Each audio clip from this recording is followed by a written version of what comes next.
안녕하세요.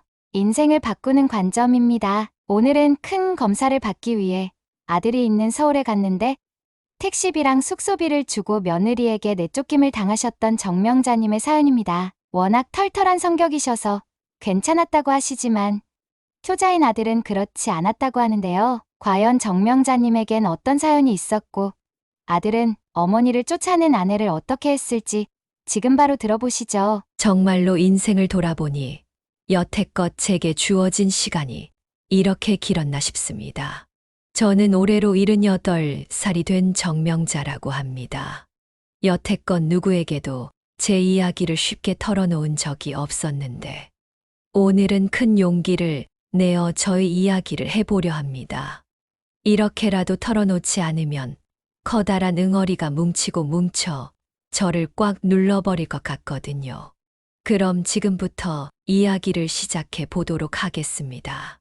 원래부터 저는 지독하리만치 절약하면서 사는 사람이었습니다.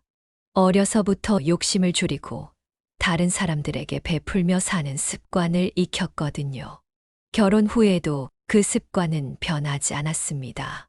맛있는 음식을 사 먹고 싶은 마음이 들 때도 부처님 앞에서 정진하는 마음으로 조금 더 아껴 써야 한다고 다짐했지요. 남편은 이런 저를 보며 가끔 유난을 떤다고 이야기를 하기도 했지만 그래도 어릴 적부터 해왔던지라 쉽게 습관을 버릴 수가 없었습니다. 저희는 결혼 후 아들 하나를 낳았고 정말 남부러울 것 없이 행복하게 지냈습니다.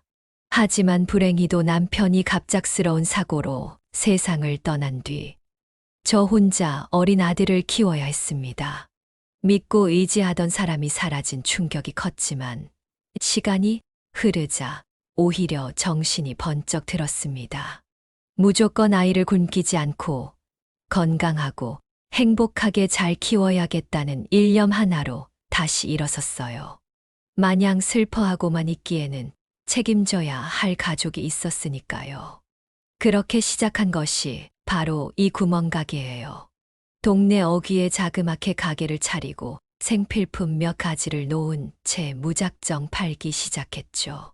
처음에는 파리만 날렸지만 마을 사람들이 드나들며 간단한 음료나 라면, 비누나 세제를 사가면 저는 그 돈을 쓰지 않고 꼬박꼬박 모았습니다.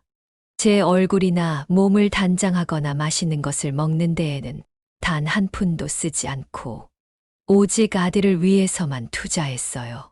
중학교, 고등학교 가면서부터 육성회비를 내는 것도 만만치 않았지만 저는 기도하는 마음으로 조금도 아깝지 않게 돈을 쓸 수 있었습니다. 우리 아들은 나보다 훨씬 더 넓은 세상을 볼 수 있도록 해주자는 것. 그것이 제가 살아가는 이유였어요.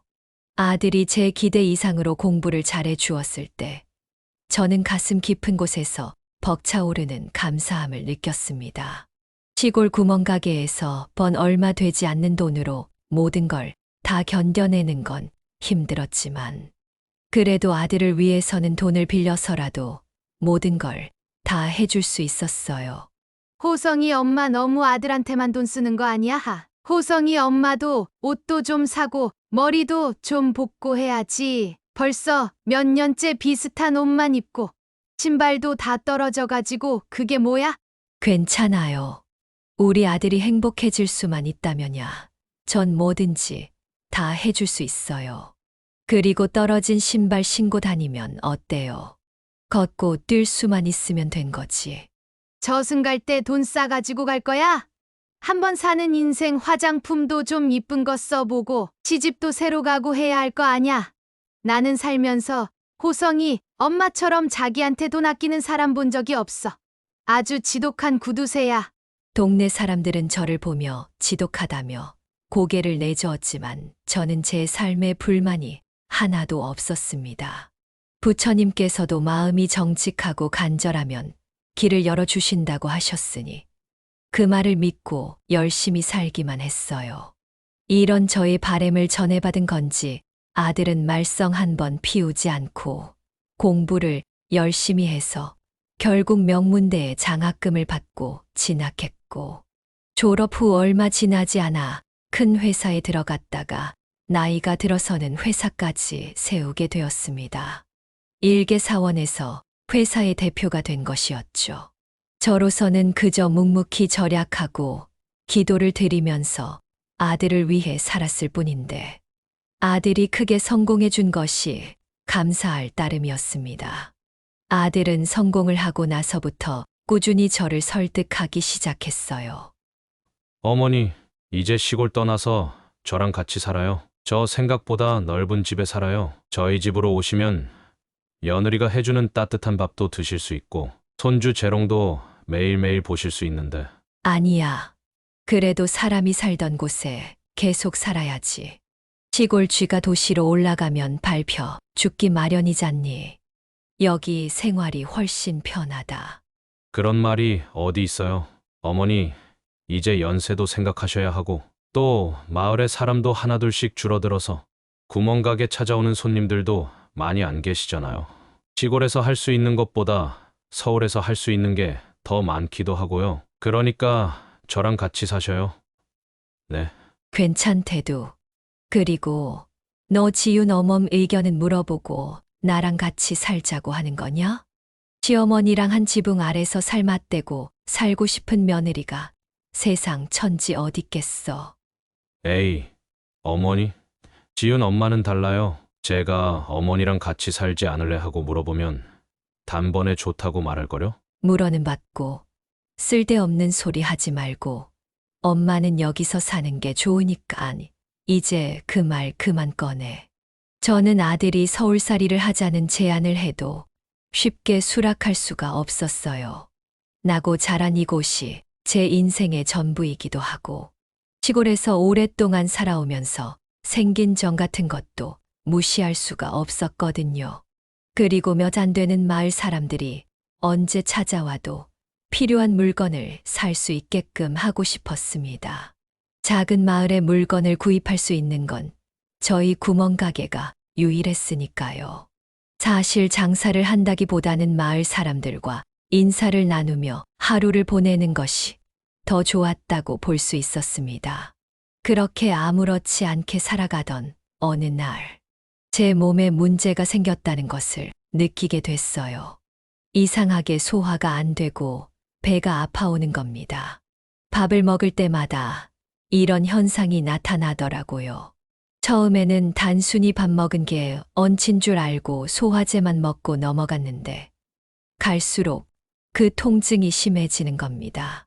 하루 이틀 버티다 보니 가슴도 답답해지고 불편해서 결국 3시간을 기다려 버스를 타고 읍내에 있는 의원에 들러 의사 선생님께 진료를 받았습니다. 의사 선생님, 저 그냥 단순한 배탈이지요. 이거 나이가 드니 소화기관도 약해진 건지 요즘 들어 음식을 먹어도 소화가 잘 안 되고 배가 아프더라고요. 어머님, 우선 정밀 검사를 좀 받아보셔야 할 것 같은데요. 요즘 소화가 잘 안 되신다고 하셨죠? 복통도 있으시고 설사나 그런 건 안 하셔요? 네, 설사는 안 하는데 뭐 심각한 문제가 있을까요? 늙으면 다 이러는 거 아닌가?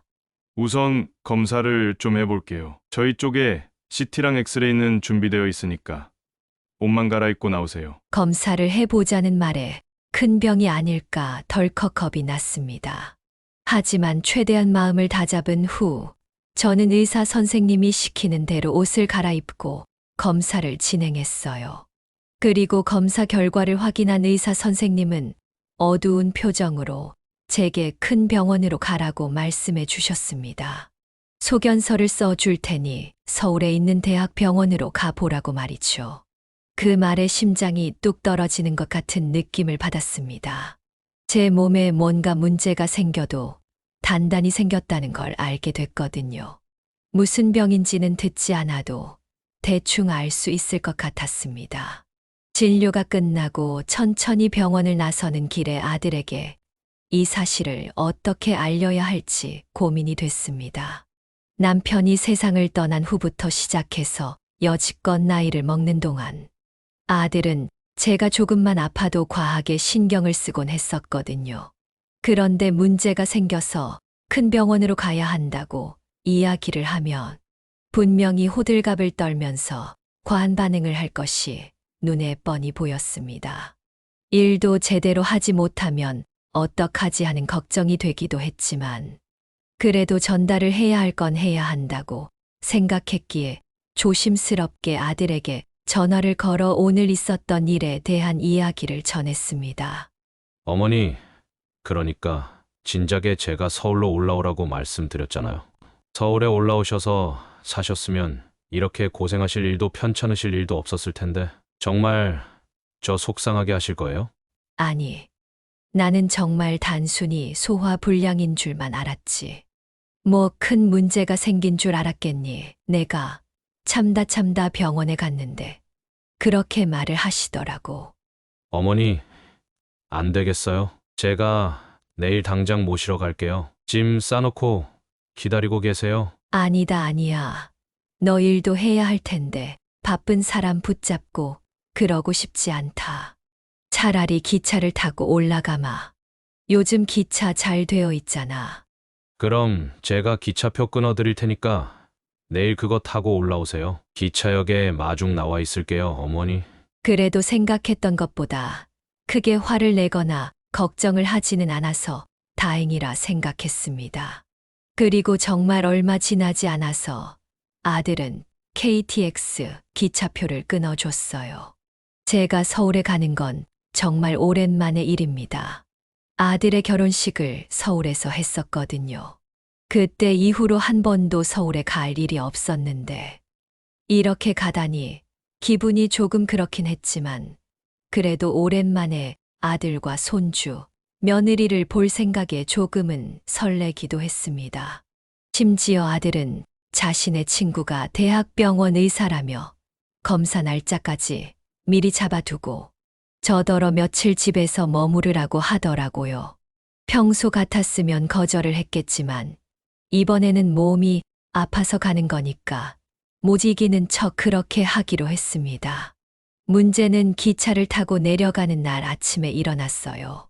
어머니, 급하게 해외 출장이 잡히는 바람에 제가 오늘 모시러 가지는 못할 것 같아요. 정말 죄송해요. 모처럼 올라오시는 건데 대신 와이프한테 어머니 모시러 가 달라고 부탁했어요. 아마 서울역 도착하시면 마중 나와 있을 거예요. 어머, 그러니? 오늘 출근 안 한다고 하던. 네, 오늘 마침 쉬는 날이라 제가 부탁 좀 해놨어요. 와이프랑 병원 가셨다가 검사 받으시고 맛있는 것도 좀 드시고 집에 가서 쉬고 계셔요. 내일 되면 다시 돌아가니까 가자마자 어머니 뵈러 갈게요. 알겠다.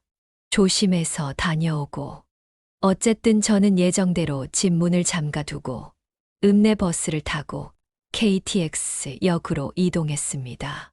가슴이 두근거리더라고요. 너무 오랜만에 기차를 타니 표를 어떻게 확인해야 하는지도 잊어버리는 바람에 영무원님께 물어 겨우 열차에 올랐습니다. 다행히 자리에 앉으니 생각보다 편안해서 이러다 깜빡 잠들겠다 싶더군요. 서울까지 가는 시간도 이전보다 훨씬 짧아져서 예전 같았으면 몇 시간을 차로 달려야 했을 길을 2시간여 만에 도착할 수 있었습니다. 그리고 서울역에서 내렸을 때 저를 기다리고 있던 며느리를 만날 수 있었습니다. 며느리의 얼굴에는 피곤한 기색이 역력해 보였지만 그래도 저를 보면서 환하게 웃어주더군요. 어머님, 오시느라 많이 힘드셨죠? 짐 주세요. 제가 들어드릴게요. 그래, 오랜만이다, 아가. 그런데 너 안색이 왜 이렇게 안 좋니? 어디 아파? 아니요. 어제 야근을 했더니 조금 피곤해서 그래요. 우선 제 차에 타셔서 병원부터 가셔요, 어머님. 병원이랑 많이 안 떨어져 있어서 금방 갈 수 있을 것 같아요. 그렇게 저는 며느리가 운전하는 차를 타고 서울에 있는 대학병원에 도착했는데 세상에 웬걸요. 사람도 엄청 많고 건물도 무지막지하게 넓고 큼직해서 길을 찾기도 버거웠습니다. 다행히 며느리가 이곳저곳 알아보며 접수 창구를 찾아가니 제 이름과 예약된 검사 목록이 이미 준비되어 있었습니다. 저는 그때부터 피검사니, 초음파니, CT 촬영이니 별별 검사를 다 받았습니다. 누워서 기계 소리가 크게 들려올 땐 조금 겁이 나기도 했습니다. 하루 종일 이런저런 검사를 이어가니 저도 기운이 빠져서 중간중간 쉬어가기도 했습니다. 아들에게 전화를 걸어볼까 싶기도 했는데 해외 바이어를 맞이하느라 정신이 없을 테니 전화 한 통 걸기도 괜히 미안하더라고요. 그래도 며느리가 함께 있어 주기에 다행이다 생각했죠. 문제는 모든 검사를 마치고 나와서 화장실에 들렀을 때 터졌습니다. 보리를 보고 화장실 거울을 보면서 가방 안을 정리했는데 분명히 가방 속에 넣어뒀던 지갑이 보이지 않는 거예요. 저는 순간 너무 당황해서 여기저기 주머니를 뒤졌지만 지갑은 나오지 않았습니다. 그 안에는 돈이 좀 들어있고 신분증 같은 것도 함께 들어있었는데 지갑을 잃어버린 게 확실해지는 순간 그 자리에서 머리가 하얗게 변했습니다. 무의식적으로 지갑을 꺼내다가 다른 곳에 두고 온 건 아닌지, 검사를 받으면서 서류를 꺼냈을 때 같이 빠진 건 아닌지, 이런저런 생각이 스쳐 지나갔습니다. 원래 사람 많은 곳에서 물건을 잃어버리면 찾기가 쉽지 않다는데, 그럼 이건 어떻게 해야 하나 싶은 마음에 눈앞이 아찔해졌습니다. 그래도 일단 정신을 차리고 며느리에게 연락해야 할 것 같아 허둥지둥 전화기를 꺼내 전화를 걸었어요. 아가, 큰일 났다. 지금 지갑이 없어졌는데 어디서 잃어버렸는지 도통할 수가 없구나. 네. 어머님, 잘 찾아보셨어요? 응. 가방을 다 까뒤집어서 찾아봤는데도 지갑만 없어. 참 이게 발이 달렸는지. 난 지갑을 꺼낸 적이 없는데 이게 대체 어디로 갔는지 모르겠다. 어떡하니 아가? 너 지금 어디 있어? 어머님, 제가 일단은 급한 일이 있어서 집에 왔거든요. 잠시만요.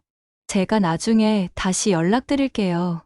며느리는 급하게 전화를 끊었고 저는 발을 동동 구르고 있었습니다. 동시에 며느리에게도 괜히 짐을 안겨준 것 같아 미안한 마음도 들었습니다. 그와 동시에 역시 대도시에선 예기치 못한 일이 생길 수 있구나 싶었어요. 시골에서는 가게 문을 열어둬도 물건을 잃어버리는 일이 잘 생기지 않는데 이곳은 사람도 많은 데다가 사람들이 모두 바쁘고 또 이래저래 걸어 다니다가 부딪히는 사람들까지 많으니 한숨이 절로 나오더라고요. 그렇지만 이왕 서울에 왔고 검사도 다 받은 상황에서 남은 건 지갑을 어떻게 찾느냐였는데 며느리가 잘 도와줄 거라 믿으며 마음을 놓으려 노력했습니다. 그리고 잠시 후 며느리에게서 다시 전화가 걸려왔습니다. 어머님, 우선 제가 택시비라도 보내드릴게요. 잃어버리신 지갑은 솔직히 좀 찾기 힘드실 것 같아서 계좌번호 좀 불러주시겠어요? 응, 택시를. 아니다. 굳이 뭐하러 돈을 써. 그냥 버스 타면 되니까 돈 쓸 생각 마라. 어머님 교통카드도 없으시잖아요. 가지고 계신 돈도 없으실 거면서. 그러지 마시고 그냥 택시 타시고 계좌 불러주세요. 이따가 집 오실 때쯤 연락 주시고요. 뭔가 며느리의 말투에서 엄청난 피곤함과 귀찮음이 묻어나는 것 같았지만 저는 애써 그 기분을 외면한 채 며느리에게 계좌를 불러줬습니다. 이윽고 며느리는 문자로 집 주소와 함께 돈을 보냈다는 문자를 보내왔어요. 저는 택시 창으로 스쳐가는 서울 풍경을 보며 마음을 편안하게 먹으려고 노력했습니다. 비록 지갑은 잃어버렸지만 결국 일이 잘 풀렸고 며느리도 이렇게 세심하게 배려해 주니 참 고맙더라고요. 그래도 이왕 서울에 온 김에 손주 얼굴도 보고 아들이랑 며느리와 좋은 시간을 보내고 가야겠다 싶었습니다. 하지만 택시가 아파트 단지 앞에 도착했을 때부터 뭔가 안 좋은 예감이 들었습니다. 그리고 그 예감은 놀라울 정도로 맞아 떨어졌어요. 현관문 앞에서 초인종을 아무리 눌러도 며느리가 문을 열어주지 않는 겁니다. 분명히 집에 있을 것 같은데 외출을 했나 싶어 초인종을 누르고 계속 기다리던 그때 인터폰이 켜지고 며느리의 목소리가 들려왔습니다. 어머님 오셨어요? 오시기 전에 문자 달라고 제가 말씀드렸었는데, 아차차, 내가 그걸 깜빡했다. 너 급한 거 있으면 다른 곳에 있다가 올게. 아니요, 그게 아니라, 사실 지금 친구들이랑 같이 있거든요. 어머님만 괜찮으시면 그냥 같이 있으셔도 되는데, 괜히 불편하실까 싶어서요. 응, 친구들이랑 같이 있다고? 너 오늘 나 오는 거 알고 있었잖아. 그런데 친구들을 불렀어. 원래 친구들 만나기로 한 날이었거든요. 다들 일정을 어렵게 맞춘 거라 취소를 하기도 좀 그렇고 해서 저희 집으로 불러가지고 어머님 오실 때까지만 있기로 했는데 막상 이렇게 보내기가 좀 아쉬워서요. 친구들은 7시나 8시쯤 갈 것 같은데 어머님께서 또 너무 늦은 시간에 오시면 불편하실까봐 어떡하죠? 현관문 앞에서 서성이는 것 같은 소리가 들리기는 했지만 막상 문을 열 기미는 전혀 보이지 않았습니다. 저는 당황해서 괜찮다고 조용히 방해하지 않겠다고 대답했지만 며느리는 끝까지 좋은 말로 돌려가며 저더러 오늘만큼은 다른 곳에서 잠을 자면 어떻겠느냐고 말을 하더군요. 그리고 그 말이 끝나기 무섭게 인터폰은 끊겼습니다. 저는 그 자리에서 한참 멍하니 서 있다가 다시 벨을 눌렀지만 돌아오는 대답은 없었습니다. 혹시나 싶어 아가 하고 불러도 받지만 인기척조차 나지 않았어요.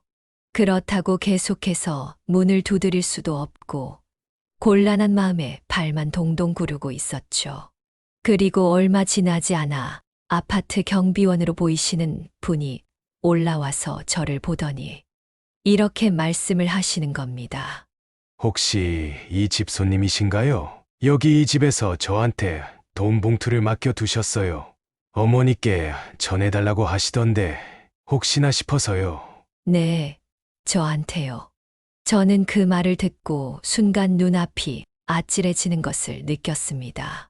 돈 봉투를 경비실에 맡겼다는 것부터 이해가 가지 않았지만 저를 이 집에 아예 들어오지 못하게 하려는 건가 하는 생각도 들면서 가슴이 쿵 내려앉는 것을 느꼈습니다.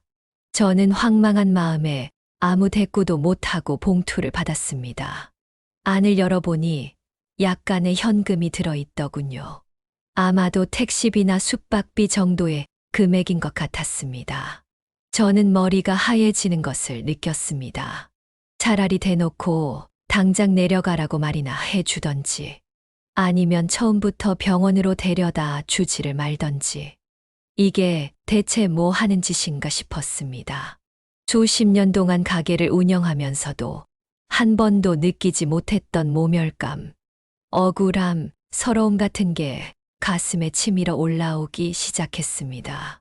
내가 고작 이런 대접을 받으려고 시골에서 올라왔나 싶은 생각이 들고 혹시 며느리에게 불편을 끼치는 거 아닐까 하는 자책도 스쳐 지나갔어요. 저는 단지 아들이 원하는 대로 아들네 집에서 하룻밤 묵고 힘겨운 검사 때문에 지친 몸을 좀 쉬고 싶었을 뿐인데 며느리는 친구들과 있다는 이유로 집에 들어오지도 못하게 막다니 당장 아들에게 전화를 걸고 싶었지만 그래도 일을 하고 있을 걸 생각하면 아들에게 전화를 거는 것도 민폐라고 생각했습니다. 결국 저는 울컥 치받는 서러움을 가슴에 안은 채 아파트를 나섰습니다. 봉투 속 돈을 어떻게 해야 하나 쓰레기통에 버릴 수도 없고 그렇다고 쓸 수도 없고 고민을 하던 저는 일단 황급히 손을 흔들어 지나가는 택시를 잡았습니다. 그리고 무작정 기차역으로 가달라고 말했어요. 차창 밖으로 보이는 서울의 풍경을 보면서 차라리 빨리 집으로 내려가야겠다고 마음을 먹었습니다. 여기 있어봐야 좋을 게 하나도 없겠다 싶었어요. 아들에게도 며느리에게도 그리고 저에게도 말이죠. 하지만 당일에 시골로 출발하는 기차가 있을 리 만무했습니다. 당일 예약을 하는 건 정말 운이 좋아야 하는 거라고 하더라고요. 예약한 자리가 취소되었을 때나 나오는 거라 오늘 당장 시골로 내려가는 건 불가능에 가까운 일이었습니다. 게다가 시간대도 하루에 4번밖에 운행을 하지 않는 노선이라 더더욱 갈 수가 없었습니다. 서울 지리가 빠삭하지 못했던 저는 지나가는 사람들을 붙잡고 노인 혼자 묵어도 괜찮은 숙소가 어디인지 묻기 시작했어요. 오늘 시골에서 내려왔는데 사정이 있어서 다른 숙소에 묵어야 해요. 근데 내가 시골 사람이라 서울을 잘 몰라서 혹시 노인네 혼자 묵어도 괜찮을 만한 숙소가 이 근처에 있을까요? 조금 거리가 떨어져 있어도 괜찮고 가격이 비싸도 상관없어요. 아, 어르신, 죄송해요. 저희도 서울 사람이 아니라서 괜찮은 곳이 어디인지는 잘 몰라서요. 지나가는 사람들을 하나씩 붙잡고 물어도 다들 모른다는 대답만 할 뿐이었습니다. 또는 무척이나 비싼 호텔을 추천해 주기도 했어요. 결국 저는 한참 동안 서울역 의자에 앉아 꼼짝도 하지 않고 가만히 넋을 놓고 있었습니다. 아들은 정말 정신없이 바쁜 건지 제게 문자나 전화도 한 통 하지 않았고 저도 아들에게 먼저 연락을 하지 않았어요. 아니, 하지 않았다기보다는 하지 못했다는 게 더 맞는 말이겠죠. 그렇게 얼마간의 시간이 흘렀을까? 누군가 제게 다가와 말을 걸었습니다. 역을 관리하는 분이신 것 같았어요. 열차들이 다 끊겼고 이제 셔터를 내릴 거니 저보고 이만 나가라고 하시더라고요. 그 말을 듣자마자 퍼뜩 정신을 차리고서 허둥지둥 짐을 챙겨 밖으로 나갔습니다. 이미 시간은 자정을 훌쩍 넘겼더라고요. 대체 어디를 가야 할까 고민했는데 다행히 역 근처에 찜질방 안내판이 보이길래 여기라도 들어가 몸 좀 뉘어야겠다 생각하면서 찜질방으로 향했습니다. 건물 안으로 들어서니 청춘들이 왁자지껄 떠드는 소리, 드라이기 돌아가는 소리가 뒤섞여 들려와서 어지러운 느낌이 들었습니다. 어서 오세요. 몇 분이세요? 한 명이에요. 저는 경비원으로부터 건네받은 현금 봉투에서 딱 찜질방을 이용할 정도의 금액을 꺼내 결제를 했습니다. 탈의실에서 또다시 허둥대며 사물함 열쇠를 찾느라 애를 먹은 끝에 저는 찜질복으로 갈아입고 구석에다 매트를 깔고 누웠습니다. 주변 사람들은 다들 각자 휴대폰을 보거나 얘기하느라 바쁘고 저를 쳐다보는 이는 거의 없었어요. 그러니 눈물을 참지 않아도 되겠다 싶어 손수건을 입에 물고 조용히 울었습니다. 어쩌다가 이렇게 된 건지 참아왔던 서름이 한꺼번에 밀려와 저를 덮쳤습니다. 저는 그저 아들을 보고 며느리와 손주와 즐거운 시간을 보내는 김해 검진도 받고 싶었던 것뿐이었는데 상황이 왜 이렇게 됐는지 정말 너무 속상하고 서럽더군요. 어둑한 찜질방 천장의 조명 아래서 저는 자꾸만 제 가게가 떠올랐습니다. 그 작고 허름한 가게가 오히려 얼마나 편안하고 따뜻했는지 새삼 깨달았거든요. 분명 지금 이곳은 굉장히 따뜻한 곳이었음에도 불구하고 마음 한쪽은 더없이 춥고 텅 빈 기분이었습니다. 저는 찜질방 한 구석에서 모로 누워 흐릿한 잠에 빠져들었다 깨어나기를 몇 번이나 반복했습니다. 낮 동안 받은 정밀검사와 지갑 분실 소동, 그리고 아들의 집에서 겪은 황당한 문전박대가 머릿속에서 엉켜 떠나지 않았거든요. 저는 다 필요 없고 그저 아들의 목소리를 듣고 싶었습니다. 그렇게 잠을 뒤척이던 순간 휴대폰 벨소리가 요란하게 울렸습니다. 이 새벽에 전화를 걸 사람이 없는데 싶어 급히 번호를 확인해 보니 전화를 건 사람은 다름 아닌 아들이었어요. 저는 아들이라는 두 글자를 보자마자 벌떡 일어나 주변 사람들에게 미안하다며 양해를 구한 뒤 조용히 통화 버튼을 눌렀습니다. 응, 아들. 아직 안 자고 있었어. 아, 죄송해요, 어머니. 한국은 지금 이 시간에 새벽이겠네요. 문자를 드린다는 게 전화를 누르는 바람에. 아니다. 엄마 아직 안 자고 있었어. 일은 잘 끝났니? 네, 일 잘 마무리됐어요. 그런데 왜 저한테 문자나 전화 한 통 없으셨어요? 저는 일하는 동안에도 어머니 연락 기다리고 있었는데.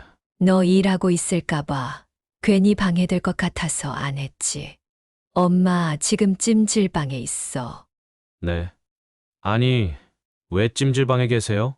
아이, 그냥 오랜만에 서울 올라온 김에 혼자 구경도 좀 하고 따뜻하게 몸도 좀 지지고 싶어서 왔지. 별 이유는 없으니까 너무 걱정하지 않아도 된다. 그게 무슨 말씀이세요? 분명 집사람은 어머님 지금 주무시고 계신다고 했는데. 아니다. 어머니 계시는 찜질방 이름 좀 알려주세요. 제가 내일 한국 돌아가니까 공항 도착하자마자 바로 모시러 갈게요. 아니야. 정말 그러지 않아도 돼. 엄마, 내일 다시 시골 내려갈 거야. 빨리 말씀해 주세요. 저 지금 엄청 화났으니까. 화가 난 듯한 아들의 목소리에 저는 고민을 하다가 간신히 입술을 떼어 찜질방 이름을 말해줬고 어떻게 된 영문인지 조심스럽게 사정을 털어놓았습니다. 병원에서 지갑을 잃어버린 뒤 며느리가 택시를 잡아줬는데 택시를 타고 집에 갔더니 친구들이 와 있어서 들어오면 불편하다며 문을 열어주지 않았다고. 그리고 며느리가 경비원을 통해 돈을 전달해 놓았고 저는 갈 곳이 없어 그 돈을 받고 서울역 근처 찜질방에 머물고 있다고 말이죠. 제 이야기를 들으면 들을수록 아들의 숨소리가 거칠어지는 게 느껴졌습니다. 다음 날 오후쯤 아들은 정말 찜질방으로 저를 찾아왔습니다. 밤샘 비행으로 지쳐 보이는 얼굴이었지만 저를 보자마자 달려와서 와라 끌어안아 주더군요. 그 순간 참았던 서러움이 올라와 어린아이처럼 엉엉 울어버렸습니다. 아들은 제 어깨를 토닥이며 이제 괜찮다고 말해줬어요. 그 괜찮다는 말이 얼마나 든든하게 들렸는지 모릅니다. 찜질방에서 나온 후 저는 아들의 차에 올라탔어요. 오랜만에 타는 아들의 차였습니다. 아들은 제 손을 꼭 쥐고 진심으로 제게 사과했습니다. 어머니, 정말 죄송해요. 제가 어머니를 더 살뜰하게 챙겼어야 하는데 저도 일을 하느라고 정신이 없어서 정작 챙겨야 할 걸 못 챙기고 있었네요. 정말 뭐라 할 말이 없습니다. 제가 죄인이에요. 무슨 소리 하는 거야, 죄인이라니. 나는 너를 한 번도 그렇게 생각한 적 없어. 그리고 일하는 사람이 어떻게 사소한 것까지 하나하나 챙길 수 있겠어. 엄마는 정말 괜찮아.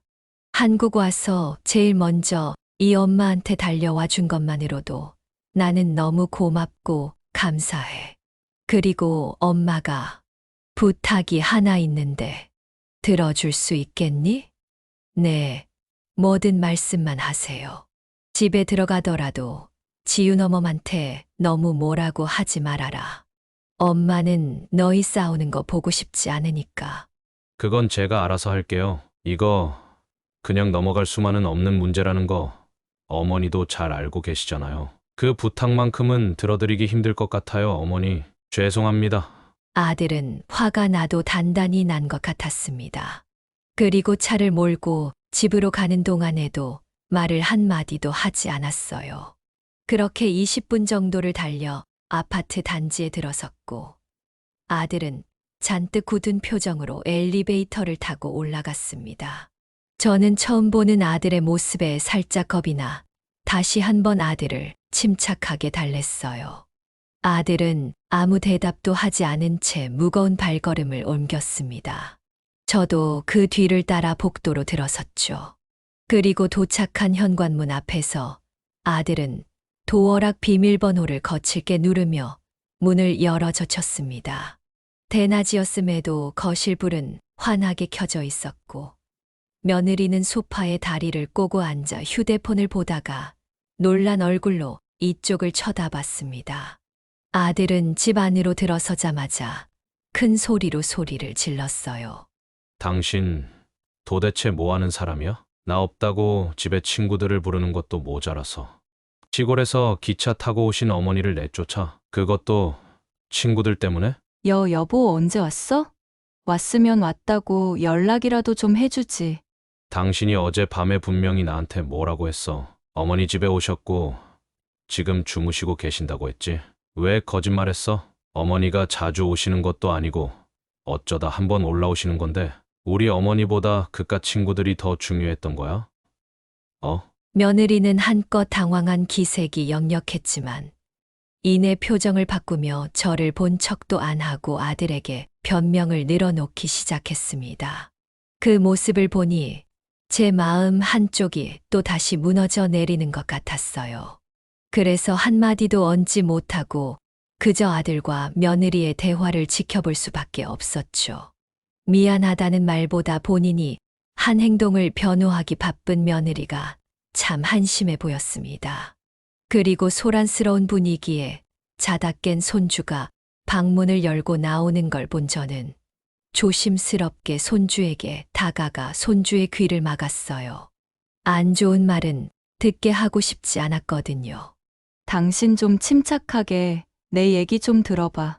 그냥 어머님이 오해하신 거야. 친구들이 온 건 맞지만 나는 어머님을 집으로 모시려고 했어. 그런데 어머님이 불편하다고 자기는 다른 곳에서 주무시겠다고 했다고. 내 잘못 아니란 말이야. 그래? 그렇단 말이지. 그럼 경비 아저씨한테 돈 봉투 전해달라고 한 건 어떻게 설명할 건데? 그것도 한번 해명해 보시지. 그건 내가 어머님께 직접적으로 용돈 전해드리면 안 받으실 것 같아서 그런 거야.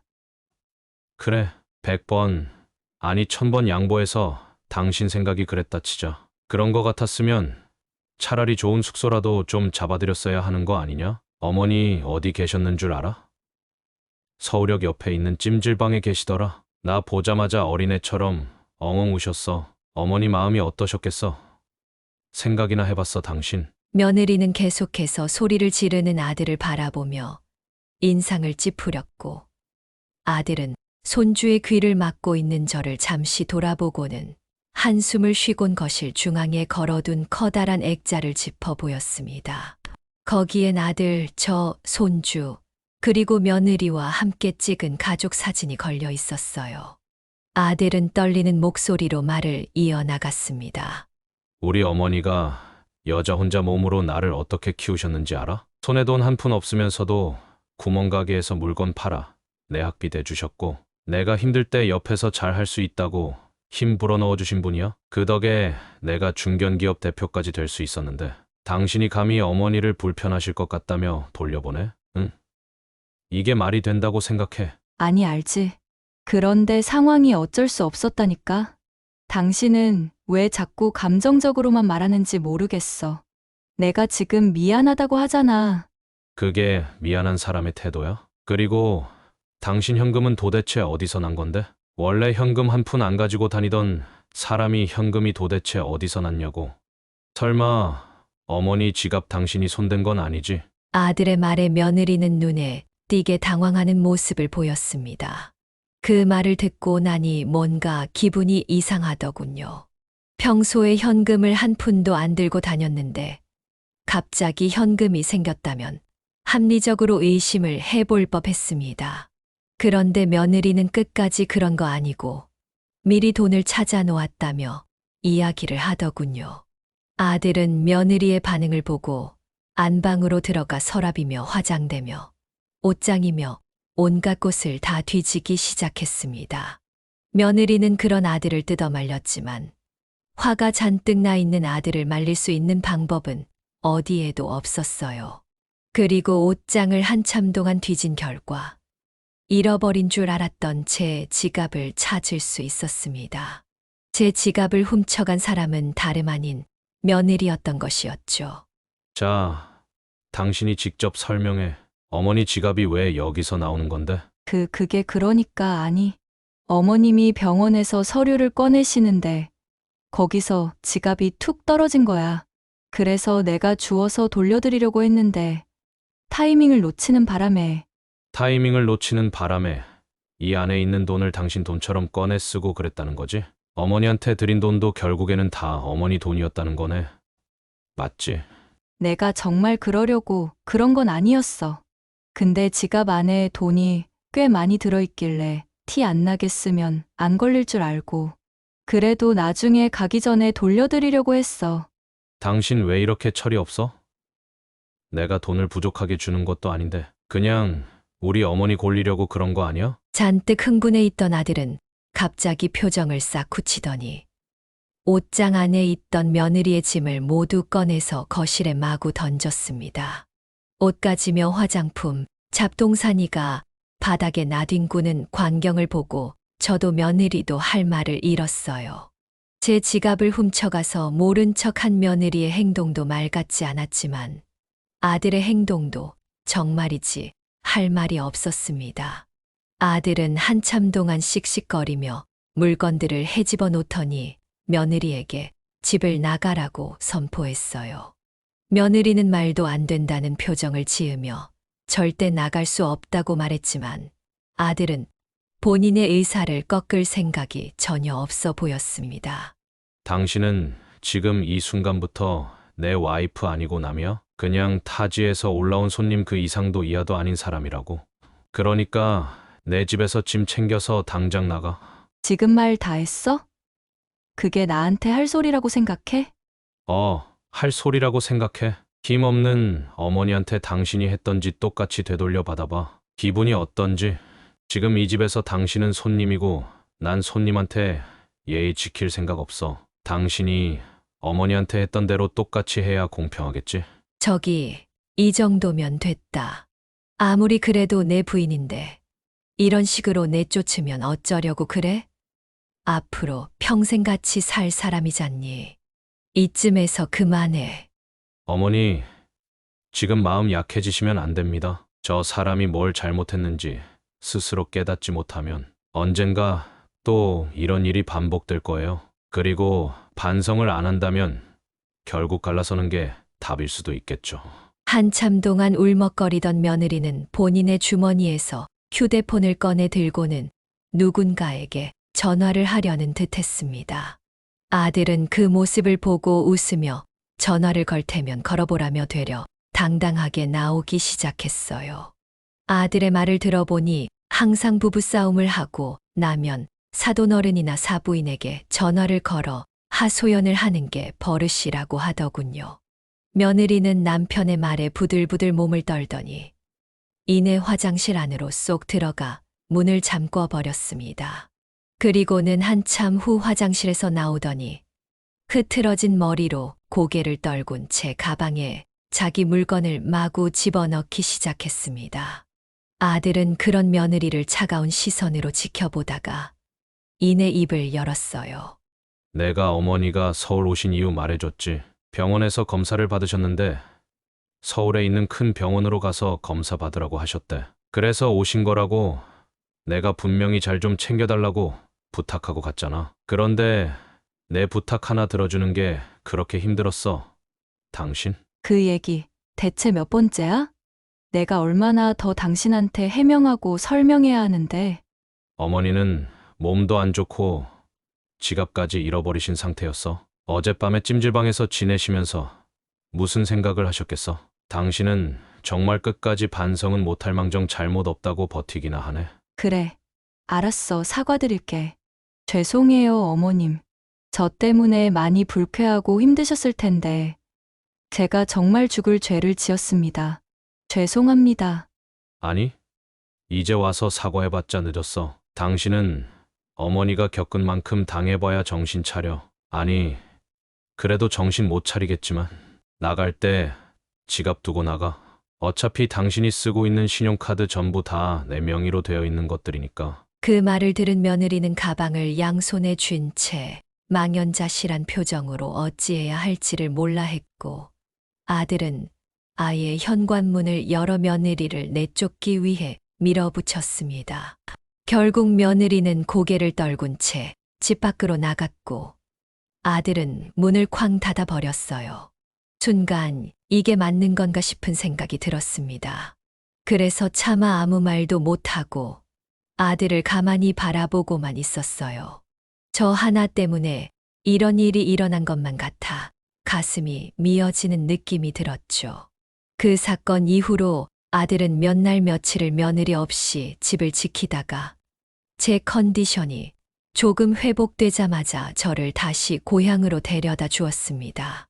사실 저는 서울에서 검진 결과를 기다리며 잠시 더 머무를 수도 있었지만 아들도 편히 마음을 추슬러야 할 상황이었고, 무엇보다 가게가 계속 비어 있으면 안 된다는 생각이 들었기에 시골로 돌아갔어요. 아들과 저는 차 안에서 정말 많은 이야기들을 나눴습니다. 그냥 검사 결과 나올 때까지 저희 집에서 지내시면 좋을 텐데 결과는 며칠 뒤에 나온다고 했거든요. 장사하는 사람이 가게를 너무 오래 비워두는 것도 안 좋아. 안 그래도 우리 마을 사람도 많지 않고 물건 하나 사려면 읍내까지 나가야 하는데 나 하나 돌아오기만 목 빠지게 기다리고 있을 거야. 제가 나중에 검사 결과 나오면 다시 모시러 갈게요. 큰 문제는 없을 거니까 너무 걱정하지 마시고요. 그래. 그리고 저 호성아, 지윤 어머니랑 어지간하면 잘 풀어. 부부가 너무 오래 냉전인 것도 안 좋은 거 알지? 네. 그 부분은 저희가 알아서 잘할게요. 어머니는 몸만 신경 쓰세요. 며느리가 집에서 쫓겨나다시피 나가고 난 이후 계속해서 마음이 쓰였습니다.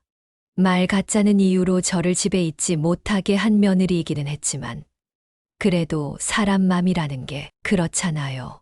괜히 신경이 쓰이고 거슬리고. 하지만 아들은 지금 당장은 며느리를 용서해 줄 생각이 없는 것 같았습니다. 그래서 저도 더 이상 아무 말 하지 않고 아들과 작별하고서 다시 집으로 돌아왔습니다. 그리고 며칠 후 아들에게서 전화가 걸려왔습니다. 저의 검사 결과를 알려주기 위함이었죠. 다행히 큰 병은 아니었습니다. 궤양이 생긴 거라면서 약만 꾸준히 먹으면 나아질 거라고 하더군요. 그 말을 듣자마자 제 가슴에 얹힌 돌덩이가 훌쩍 사라진 느낌이었습니다. 사실 별거 아니라고 생각하고 있었지만 그래도 걱정이 됐었거든요. 아이고, 그래도 별일 없다 하니 참 다행이다. 그나저나 지윤 어머니랑은 잘 화해했니? 엄마가 계속 신경이 쓰이더라고. 아직이에요? 어제 집에 들어오긴 했는데 각방 쓰고 있어요. 그래도 집에 들어오기는 했나 보네. 미우나 고우나 가족이고 부부니까 지윤이를 생각해서라도 잘 풀어봐. 내 말 따라 너가 나를 너무 챙기니까 아내로서 꼴보기 싫었을 거야. 내가 어머니였더라도 똑같았을 거다. 결국에 너 힘들 땐 아내밖에 옆에 있을 사람 없어. 그러니까 잘해. 저는 아들에게 진심을 담아 조언했고 아들은 머쓱하게 웃으며 그러겠다고 했습니다. 그렇게 시간이 지난 어느 날 오후 가게에 앉아 있는데 문득 가게 밖에서 조용한 발소리가 들려오는 겁니다. 뭐지 싶어서 나가보는 순간 저는 깜짝 놀라고 말았어요. 문 밖에서 들려오던 발소리의 주인공은 다름 아닌 아들과 며느리였기 때문이었죠. 며느리는 고개를 푹 숙인 채 쭈뼛쭈뼛 제게로 걸어오고 있었고 아들은 팔짱을 낀 채로 저희 두 사람을 바라보고 있었습니다. 이게 대체 무슨 상황인가 싶었어요. 너희가 여긴 어쩐 일로 왔어? 어머님께 진심으로 사과드리고 싶어서 왔어요. 제게 사과를 하기 위해 찾아왔다는 며느리의 말에 뭐라고 대꾸를 해야 하나 싶었습니다. 사실 저는 그동안 생활을 하는 게 바쁘고 정신이 없어서 그걸 다 잊고 살고 있었거든요. 그래도 저한테 사과를 하고 싶다고 하니 일단 들어와서 이야기를 나누자고 했습니다. 며느리는 아들의 눈치 한 번, 제 눈치 한 번을 보다가 가게 안으로 조용히 들어왔고 이내 아들도 따라 들어왔습니다. 그리고 가게 안으로 들어온 며느리는 가방에서 작은 서류 봉투를 꺼내서 제게 내밀었어요. 이게 뭐냐고 물으니 반성문 같은 거라고 하는 겁니다. 왜 그런 행동을 했고 어떤 점이 잘못되었는지 그리고 앞으로 어떻게 달라지겠다는 다짐을 적었으니 한번 봐달라고 해서 저는 얼떨결에 그것을 받아들어 천천히 읽어봤습니다. 속으로는 조금 웃음이 났어요. 소시적에 반성문을 썼던 기억이 새록새록 떠올랐거든요. 저 그동안 정말 반성 많이 했어요.